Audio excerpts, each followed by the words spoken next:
the final push to register voters in Kenya before the August elections. African leaders commit to advance immunization on the continent. And how fake ceremonial skins are helping to conserve South Africa's wild leopard population. Africa 54 starts right now. Good evening and welcome. I'm Vincent Makori. This is Africa 54. U.S. President Donald Trump knew how to add a touch of drama, that is from yesterday. Let me just first say we begin with the death of a familiar face in the Democratic Republic of Congo politics. Opposition leader Etienne Tshisekedi died on Wednesday while in Brussels for a medical checkup. Now, the 84-year-old Tshisekedi's death was confirmed by his political party, the Union for Democracy and Social Progress.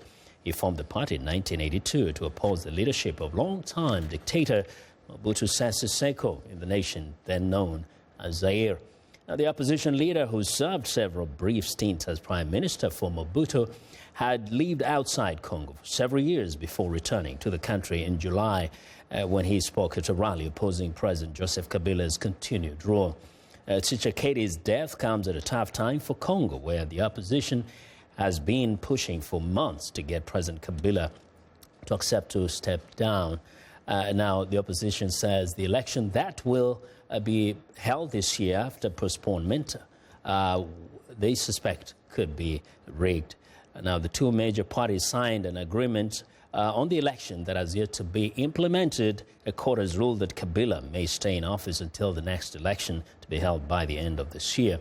Under the transitional deal, Tshisekedi was to take the top position in a transitional council meant to guide a new leadership in Congo. That's until the next elections are conducted.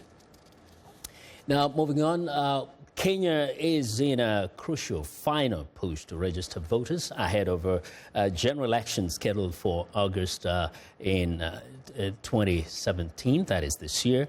Or rather, before we go to the Kenya elections, let's turn to South Sudan. First, the new UN General Secretary Antonio Guterres says the organization is working to avoid the worst for South Sudan. African nations have proposed deploying 4,000 troops to South Sudan to help stabilize the country. 3 years of conflict have displaced more than 2 million people. Fresh clashes broke out around South Sudan's second-largest city of Malakal on Tuesday, the latest turn in the struggle for the capital of the oil-producing Upper Nile region. The United Nations says Malakal, on the banks of the White Nile, near the country's northern border with Sudan, was largely deserted after civilians fled the fighting.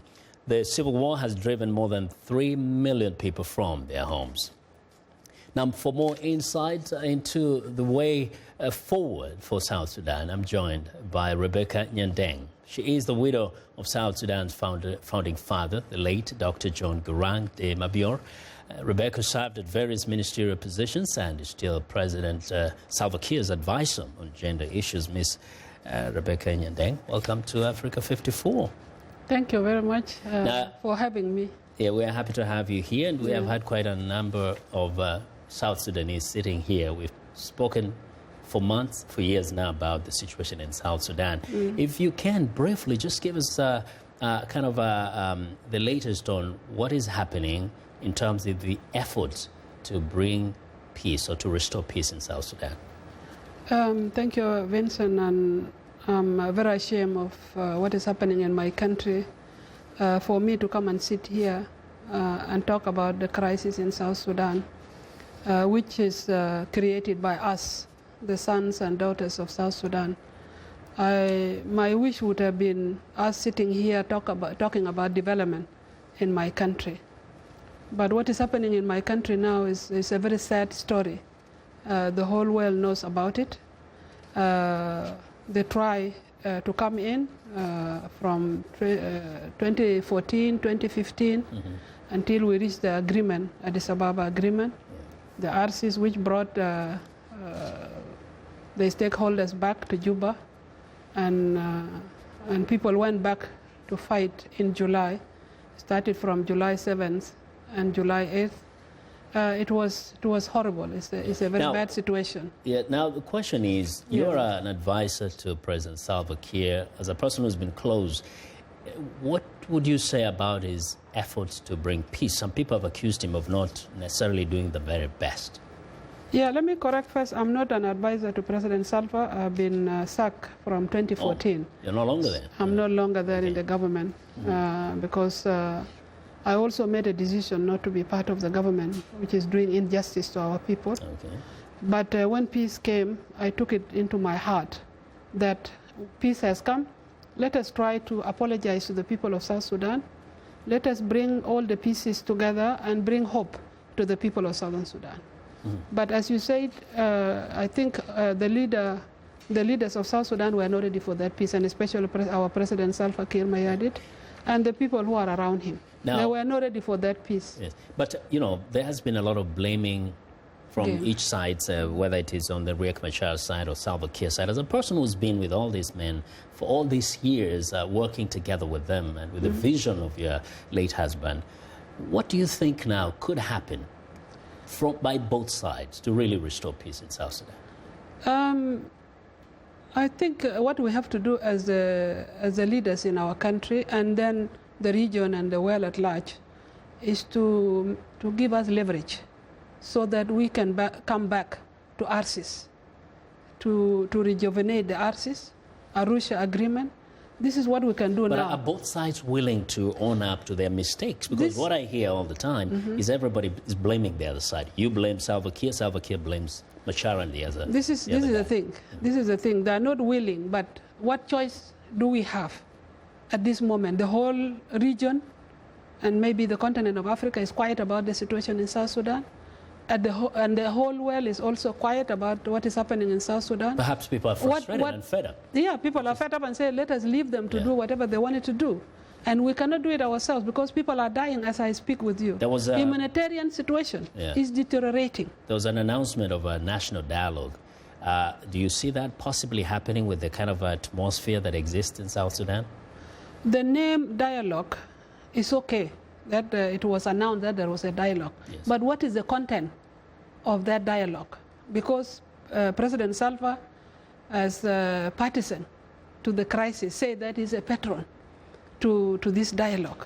It means that he does not mean what he says. So you need a neutral person. We need a neutral person who can sit there, because a dialogue means people will come to their own country and sit down and talk freely. Secondly, we need to bring the regional protection forces to level the ground so that people can come to Juba to put the security in its place, so that the people who are not secure to come to Juba are secure, so that people can come and they sit down and they talk freely. This will bring peace to our country. But Juba will say today, yes, the regional protection forces are coming. Tomorrow they will say no. This thing is becoming a problem. When they see that people are, we have 64 tribes in South Sudan. And the 64 tribes are at each other's throats. I want to go back there, actually, to the issue of ethnicity.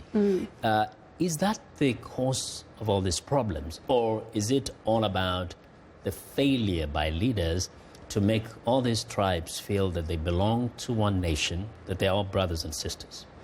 It is. It has been like that since time immemorial. Even when we were under one Sudan. Yes. The ethnicity is being used for the leaders to govern, So the crises are created so that the ethnic groups of South Sudan or the tribe of South Sudan are each other's throats, and then you continue governing. Now we, as the sons and daughters of South Sudan, who liberated the people, we are the one doing injustice to the people of South Sudan and using the tribes in order for us to stay in power. The tribes have always existed in all parts of Africa. And they will always exist. They will always exist. Yes. But we've watched this crisis. I grew up watching the crisis between the North and South, and the South looked like it was quite united and looking forward to one day when they will have their nation. I covered the separation of this nation and having it an independent country. Yes. When did these tribal differences become really this magnified to the extent that they started becoming a cause of this murderous, really brutal war that has continued for the last few years? When you see the country united, it means that there is a good leadership. Because you need somebody to lead the people by example, so by deeds, so that they can see this is our leader. And make people busy. Give them things to do. Like when we came to struggle, people came in thousands because they know there is injustice which is being done on us, and the leadership is here now. And time is right for us to liberate ourselves. And it happened. We thank God that we were liberated, and Dr. John brought us to the shore. And afterwards, what we did with it was not for the people who have died. It is now for the people who are living. Now, so with us as the leaders now, we are the one who are misleading the people to use our tribes. Even the army is tribalized. Let's ask this. Did something go wrong way before South Sudan became independent, when it was an autonomous, it had an autonomous government, but still part of Sudan? Is there something, and we don't want to talk ill of the departed, is there something that perhaps Dr. Garang failed to do to help this leadership that was to take over after he was gone, to keep the country together? I wouldn't say that. I wouldn't say that it was because of those who have gone have done something wrong. It is us who are living. It is the resources, the management of resources, which has brought us to problems, because we did not know how to do the distribution of resources, and resources of South Sudan went to the pocket of very few people, where the majority of people are left out, and they feel that they are left out in the cold, where there are people who are near to the fire. So the resources brought us the problem. And in order for you to access these resources, you have to use your tribesmen, so that they can secure you in order for you to continue abstracting the resources of South Sudan. So now we know the problem. It's the resources, it's the oil, and it's a shame because all the leadership enjoy good lives. They enjoy the proceeds from these resources. Thank you very much for joining us, Ms. Rebecca Nyandeng. Thank you. To see you again another thank time. you, Vincent. Perhaps there'll be more peace in South Sudan. Thank you. Well, Ms. Rebecca Nyandeng is the widow of the South Sudan's founding father, late Dr. John Garang de Mabur. Well, details are emerging on Thursday of a contentious call last weekend between U.S. President Donald Trump and Australian Prime Minister Malcolm Turnbull. According to the Washington Post, the two leaders clashed over a deal signed with the Obama administration to resettle more than 1,000 refugees being held in Australia's offshore detention camps. Now, despite the testy conversation, Turnbull says President Trump remains committed to going forward with that agreement to resettle the refugees who were intercepted trying to reach Australia. Well, I've seen that report, and I'm not going to comment on the conversation other than to say that in the course of the conversation, as you know, and as was confirmed by the President's official spokesman in the White House, the President assured me that he would continue with, honour the agreement we entered into with the Obama administration with respect to refugee resettlement. Well, the Washington Post reported that Trump told Turnbull that the agreement is the worst deal ever. Trump further criticized the arrangement in a Twitter post last Wednesday, saying it was studied that what he called a dumb deal. The president has issued an executive order suspending refugee admissions to the U.S., but it included a provision to make exceptions when admitting the person would enable the United States to conform its conduct to pre-existing international agreement. Now, the White House has said that the group of about 1,200 refugees, many of them from Afghanistan, Iraq, and Iran, would have to pass extreme vetting before being allowed into the country. Well, now we have an important programming note. Next week, we present a powerful 4-part series on Boko Haram. From its base in northern Nigeria, the terrorist organization targets both Muslims and Christians. Boko Haram members hide behind masks, but now without their permission. VOA has obtained secret videos shot by Boko Haram. This exclusive footage shows their faces as they commit terrorist acts. And the videos also reveal a power struggle among Boko Haram leaders.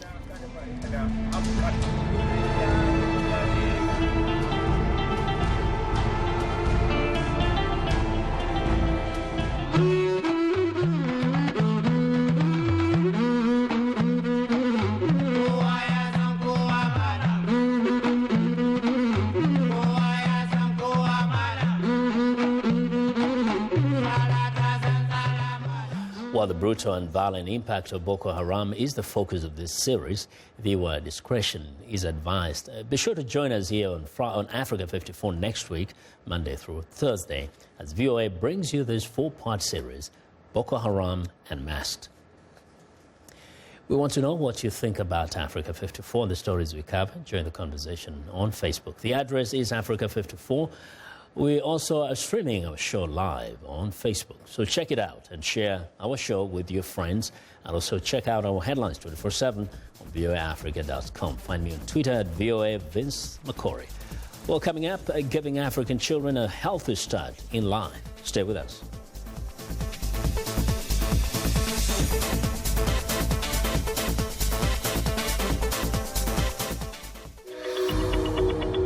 I'm Milar Sega. I'm the host of VOA's The Correspondents, a roundup of the world's top stories with analysis from our dedicated reporters. It's really a conversation the same way that you would bring a friend to your home and ask them what's going on.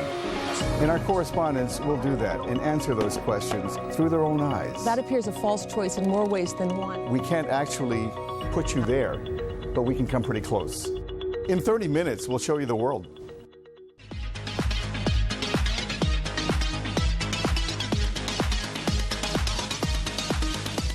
Well, it's time for our health report, and joining us now is Africa 54 health correspondent Lino Madu with details on a major African immunization push. Hello, Lino. That's right, Vincent. During this week's African Union Summit in Addis Ababa, Ethiopia, heads of states from across Africa endorsed the Addis Declaration on Immunization, also known as the Ministerial Declaration on Universal Access to Immunization. Observers say while Africa has made impressive gains over the last 15 years toward increasing access to immunization, progress has stagnated and the continent is falling behind on meeting global immunization targets. 1 in 5 children in Africa still does not receive basic life-saving vaccines, and as a result, vaccine-preventable diseases continue to claim many lives. The Addis Declaration on Immunization includes 10 commitments, including increasing vaccine-related funding, strengthening supply chains and delivery systems, and making universal access to vaccines a cornerstone of health and development efforts. Now, the United Nations World Food Programme is extremely concerned about the critical food insecurity situation in northeastern Nigeria. The World Food Programme says 4.7 million people are facing hunger in Boko Haram-affected areas, Borno, Yobe, and Adamawa states, and 1.8 million of them are in need of emergency food assistance. The residents there are desperate. Boko Haram killed people, more than 3,000 people, more than 1,000 houses burned. Already distressed. Our market is distressed. We will not get market. We will not get eat food. People living in newly liberated areas are suffering from extreme hunger and malnutrition. Children in particular are suffering from severe acute malnutrition. Yagana Modu, a 35-year-old mother, fled her village with her husband and 5 children when Boko Haram attacked. Me and my children, we need food. The biggest problem we have is hunger. Modu and her family are dependent on food aid to survive. Her children are eating a highly nutritious peanut-based supplement provided by the WFP. In November, the WFP launched a joint rapid response mechanism with support from UNICEF to supply food, nutrition, and health support to people in difficult-to-reach areas in Borno and Yobe states. The deployment of the rapid response team includes extensive use of helicopters and the pooling of logistics and telecommunications resources across the humanitarian community. Ertharin Kazan is executive director of the World Food Programme. We need is the international community not to turn away from Northeast Nigeria. There's a lot going on in the world, and so it's easy to say that's just one more challenge with another group of people who are suffering from insurgents, and it's not my problem. If there is a child, a mother, who cannot feed her child, and a child who is going hungry, that's our problem. The rapid response is part of the World Food Programme's larger operational plan to gradually ramp up to reach 1.8 million people a month with nutritional support in 2017. 4 British citizens who contracted malaria while traveling in Africa are showing an apparent resistance to the main drug used to treat the disease, according to researchers at the London School of Hygiene and Tropical Medicine. As Henry Ridgwell reports, scientists say the discovery should act as a warning for Africa, where the drug has played a key role in sharply reducing mortality rates from malaria. The 4 travellers were treated with a drug called artemether lumefantrine after returning to Britain from different parts of Africa within a 5-month period, showing symptoms of malaria. The cases alerted scientists at the London School of Hygiene and Tropical Medicine.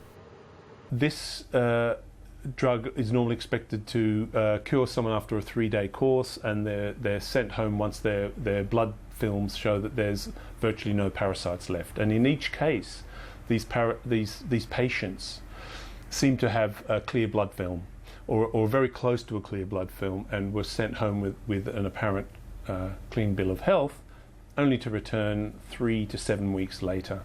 The drug is part of a treatment known as artemisinin combination therapy, or ACT, widely used across Africa, where most malaria cases and deaths occur. These are among the first cases of apparent reduced susceptibility to the treatment, and doctors are urging vigilance. If it's under threat from resistance, and we haven't absolutely ascertained that's the case, but we suspect it's certainly time now to look very carefully at that. If it is under threat, that is a serious issue, and we need to take steps. Such steps might involve using other drugs alongside ACT, but such a change of strategy takes time. But of course, a lot of malaria is in the countryside, it's in district hospitals and bush clinics. You can't just say, oh, let's try a different drug if it's not available at the time. So that requires planning and forethought. Resistance to ACT drugs is an ongoing problem in parts of Southeast Asia, but the resistance shown by the malaria parasites in these 4 cases is unrelated. Whatever it is that is happening in Africa, these 4 patients don't represent the kind of resistance that has become really a quite serious problem in Southeast Asia. Chinese scientist Professor Yu Tu won the 2015 Nobel Prize in Medicine for her discovery of artemisinin as a treatment for malaria.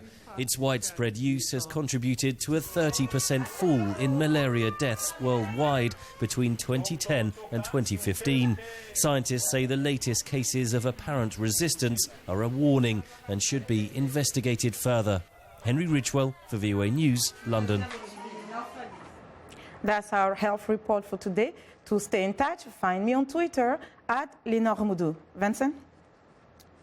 Well, thanks a lot, Lenore. Now, going back to East Africa, Kenya is in a crucial final push to register voters ahead of general elections scheduled for August 2017. Less than 8 months to the polls, analysts fear that the issues facing Kenyans, like an ongoing drought, the economy and corruption, are still not being addressed because fixing the voting process has been started too late. The month-long exercise being carried out by the Independent Electoral Boundaries Commission is targeting 6 million new voters by February the 14th. But early days of the registration have seen low turnout in some areas, or flawed, or even missing voter identification details. 4 years after the last elections, confidence in how polls are run in that country remain shaky. Well, it's time now for a short break, still to come on Africa 54. Respecting tradition while promoting a conversation on preserving leopards. We'll be right back.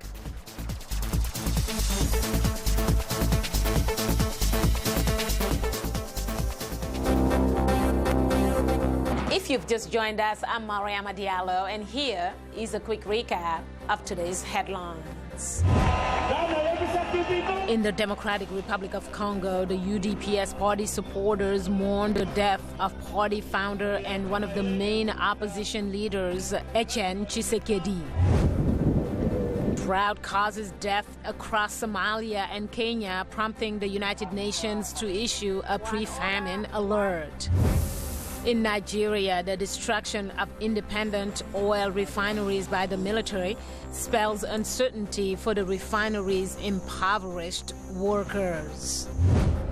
In South Africa, Johannesburg Hospital is implicated in the deaths of 94 mentally ill patients. That's all for today. Thanks for watching. We'll see you next time.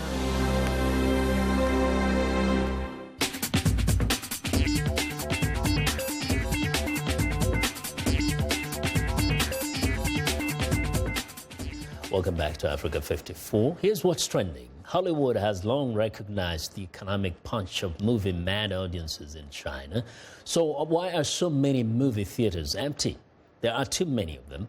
China has been building cinemas non-stop, and not just in big cities. The new generation of movie fans would rather watch films online for free than pay for tickets to watch a movie on the big screen. Now, despite having more cinema screens than the U.S., box office numbers are still much smaller in China. In 2015, China took in $6.5 billion compared to $11 billion in North America, including cinema advertising revenue. Also in China, with many people across the country spending increasing amounts of time online, digital stickers are currently all the rage. Stickers of cartoon characters, cute animals, red envelopes, and celebrities are ever present in everyday conversations in China. But behind this cute trend lies the potential for considerable profit. Block 12 culture is one of China's top sticker makers. The most popular sticker, the Tuanzi or Tuanzi, has been sent over 3 billion times with around 150,000 new downloads every day. The stickers are free of charge. The profit is from product licensing. Well, and finally, a conservation group is hoping to reduce poaching of Africa's threatened leopards by producing fake furs for ceremonial attire. It is thought there are less than 5,000 leopards in South Africa, a relative stronghold of the animal on the continent. Conservation group Panthera first handed out fake leopard furs in large numbers in 2013, after years of negotiations with Shembe leaders, some of whom were resistant to shaking up an old custom at the urging of outsiders. Now, the fake pelts, called amambata, has been distributed for free or small fee. An estimated 1,500 to 2,500 leopards are killed annually in the region to meet Shembe demand for skins. And that is what is trending today. Well, that's our show for today. Now be sure to watch Africa 54 on our website at voaafrica.com. Tune in to VOA's evening radio show, African News Tonight, at 1800 UTC and in the mornings to Daybreak Africa. Between 0300 and 0600 UTC Monday through Friday. Thanks a lot for watching. From all of us in Washington, have a good night.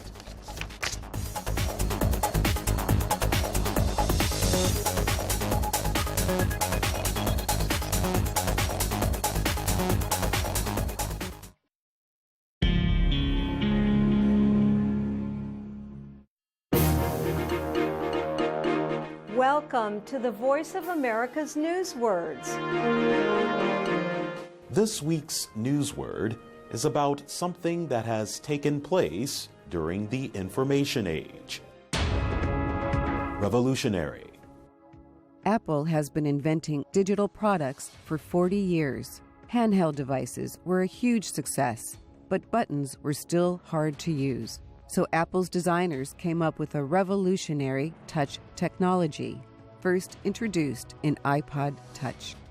Here, revolutionary means a discovery that causes a complete change in the way something is done. It comes from the words revolt and revolution, which mean fighting for change. Revolutionary ideas can be about political or social change.